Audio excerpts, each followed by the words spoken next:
What's that smell? My new bath salts, dear. Woodman's delight. Smells like a block of lavatory deodorant. I expect you prefer my old ones. Any nice cards? Oh, the usual. Nothing from the children, of course. Thank you for yours, dear. Most original. I got the idea from Blue Peter.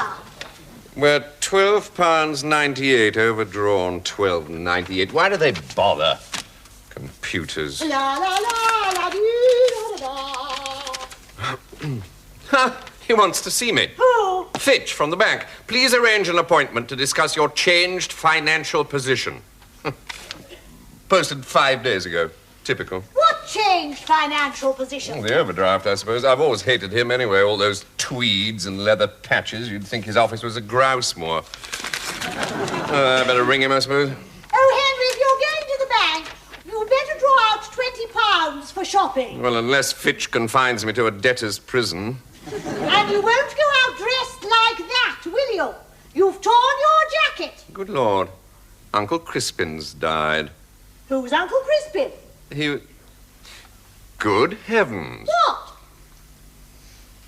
He was 95.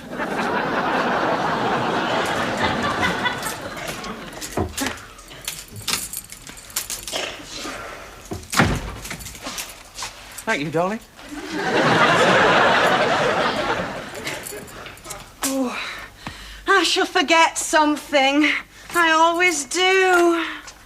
Oh, that's very artistic. I like that. I've been studying displaying the dressings in my part-time, you see. Business acumen, actually. But that's dog food, Mr. Mumtaz. Why have you got so much? For Mr. Nunn's great Danish. But he's dead. Oh, great true. He was the only friend Mr. Nunn had in the world. No, Mr. Nunn's dead weeks ago. But I know this. 94 he was. 96. And what of the Mastiff? You're looking after it? Good God, no. Tom's just about had dogs in this street. We were spending a fortune on Jay's fluid. No, the RSPCA took him away. Undertakers, yes? No, the undertakers wouldn't take him. The RSPCA. It's a great relief he's gone. But he was a delicious man. Always singing. No, the dog. Monster he was, barking all night and defacing our crazy paving. He was the reason behind Tom's canine vigilante group. I'm sure he was 94. No, 96 without a shadow. Do you really think you'll sell all this now that Mr. Nunn's gone upstairs? Mrs. Stanbury has a dog. But there's so much of it. Mrs. Stanbury's got a toy poodle, hasn't she?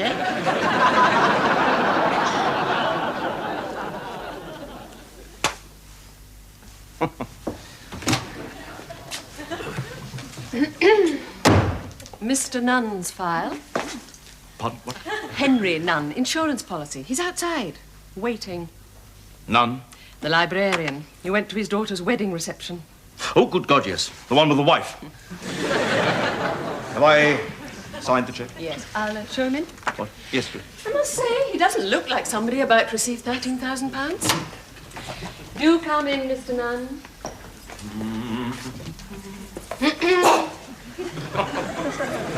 I hope you don't mind. You've torn your jacket. Thank you. Oh, do take a seat, Henry. Thank you.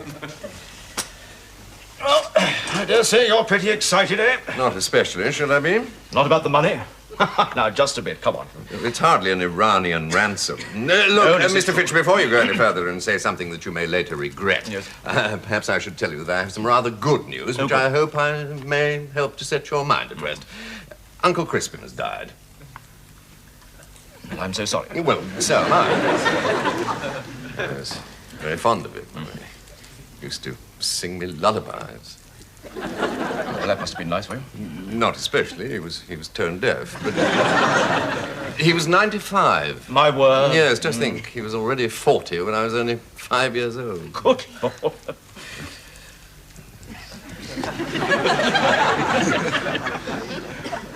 I'm so sorry.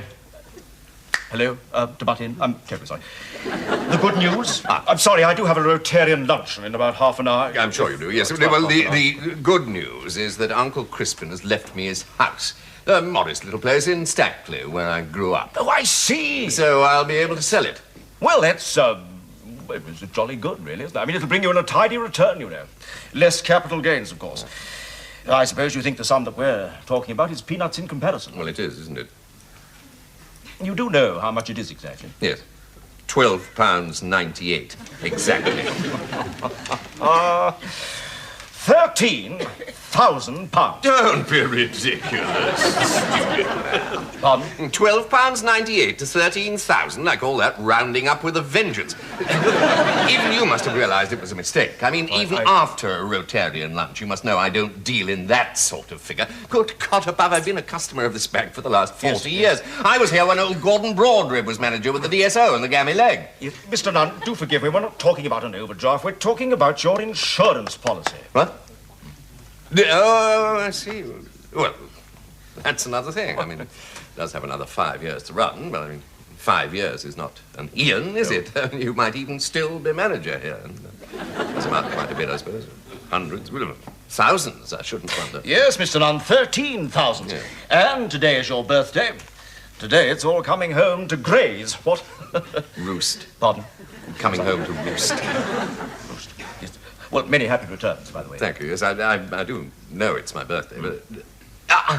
now I see. Oh, good. Yes, I quite see your mistake, and it's very understandable. I mean, if you will entrust all your day-to-day business affairs to computers, you see, today is my 60th birthday. The policy matures in 5 years' time for the retirement. My 65th birthday. You're pushing me on a bit here. Mr. Nunn, Henry, your policy does not mature on your 65th birthday. I promise you, Please, I do know what I'm don't, no, please, don't interrupt. It matures on your 60th today. Roosting has taken place. What? Today. Today? What? Yes. Are you absolutely certain? Well, have a check here for £13,142 and 19 pence. Made out to you and bearing today's date.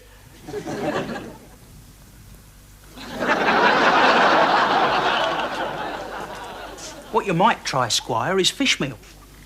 Please? With the head to tail. Tip it all into a tub or something and bung on a fish meal label. I could do you a picture of a shark.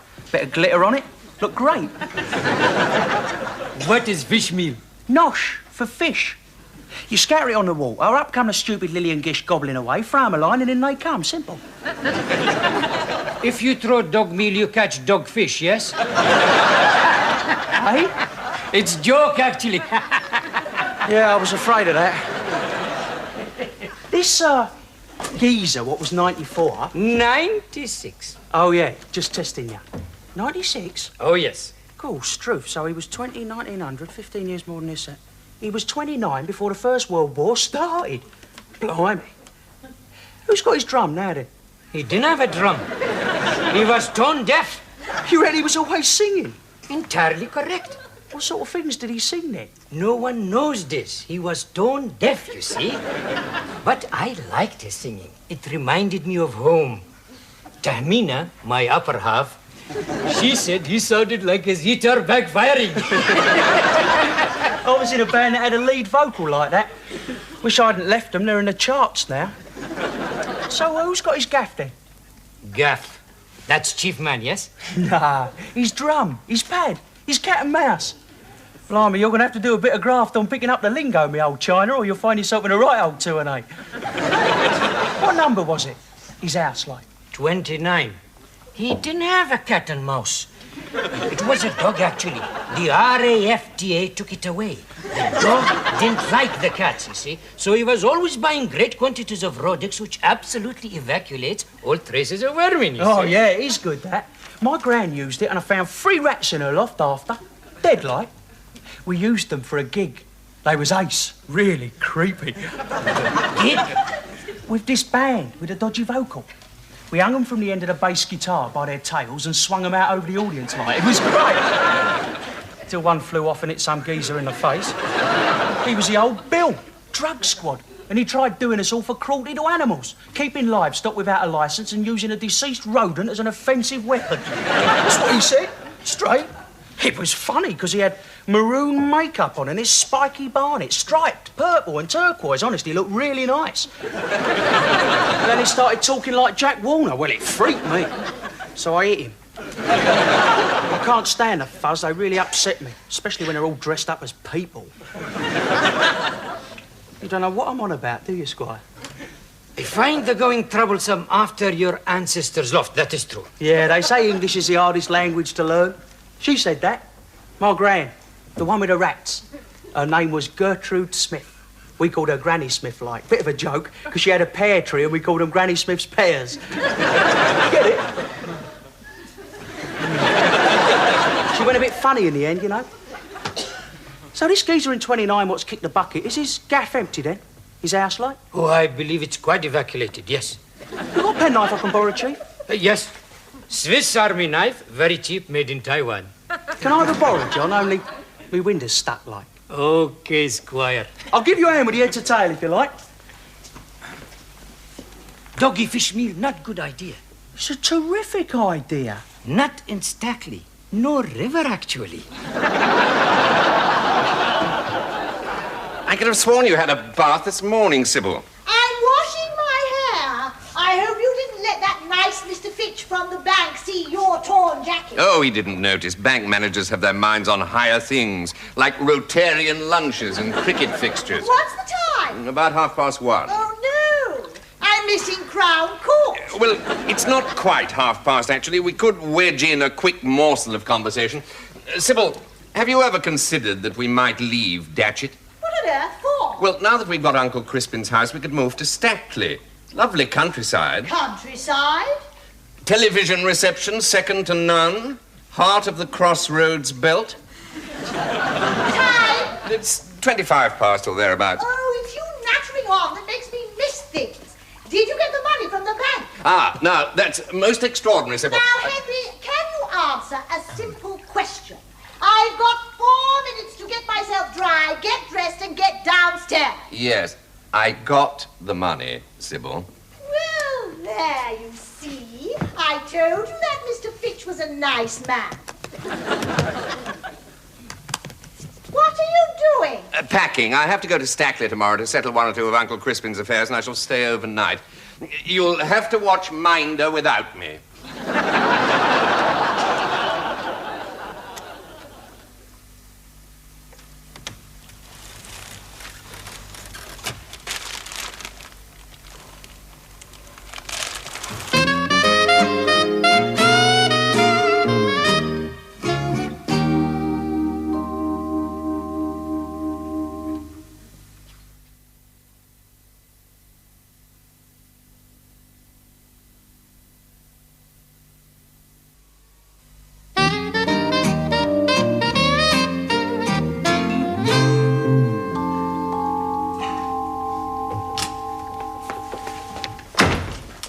Doreen was right. I've got a bone to pick with you.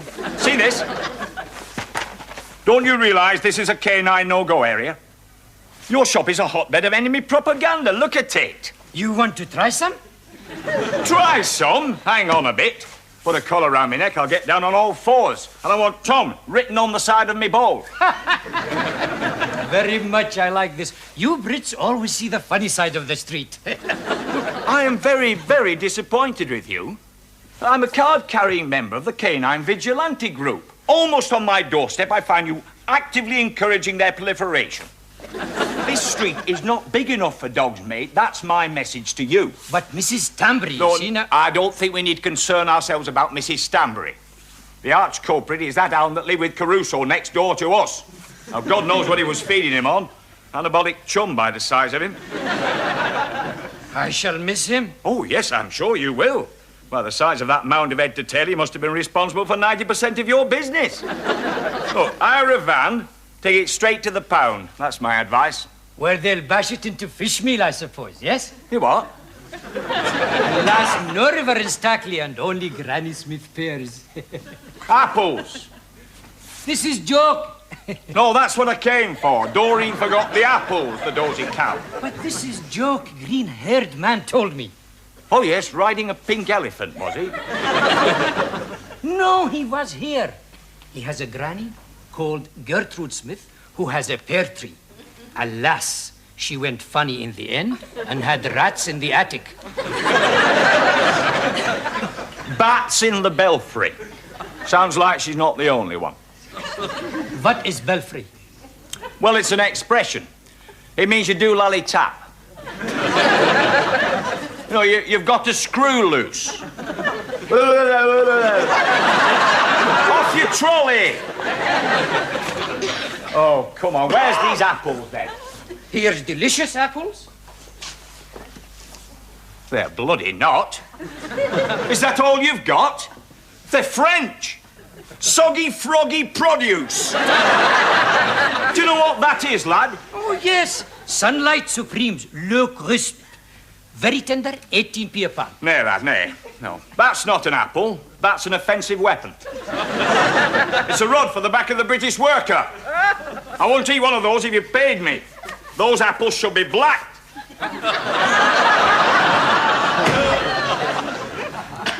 Black apples? This man is a dual oily top, I fear. I fear this isn't the best time to sell your property, Mr. Nunn. Been a lot of redundancies. The wind of monetarism bites more keenly here than in Datchet, I'm afraid.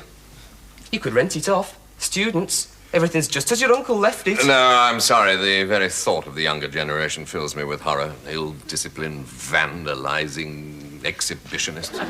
Quite so. Have you discussed the situation with your wife? Well, no, not really. No, I mean, there hasn't really been a chance. You see, last night, for instance, it was Bath, Vegas, Bath, and to cap it all, Wogan on Parkinson. Well, I'm sure you know best. It's, hardly worth stitching that tear, is it?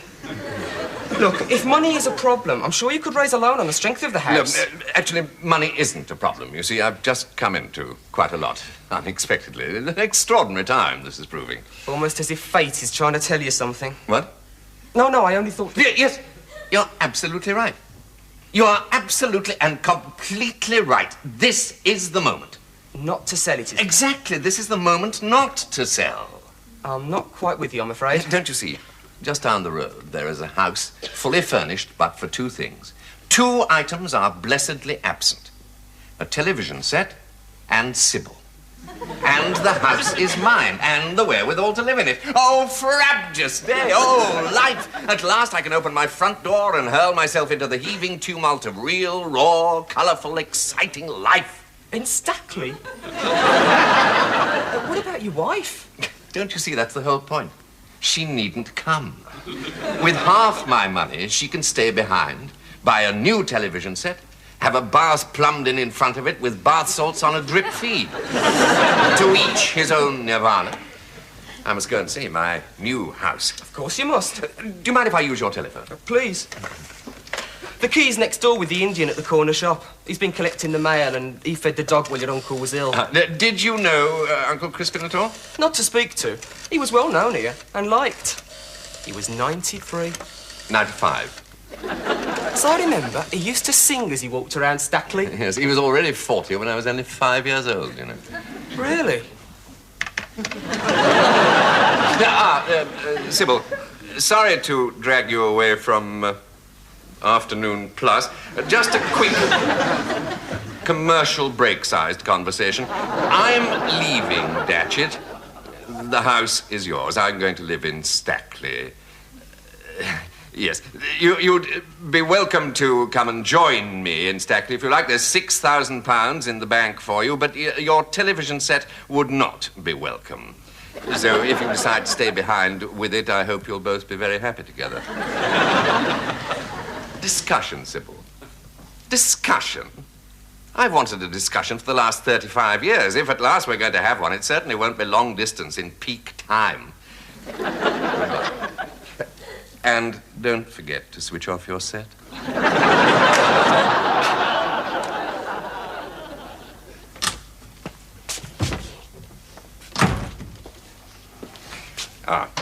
You, I take it, are the Indian gentleman.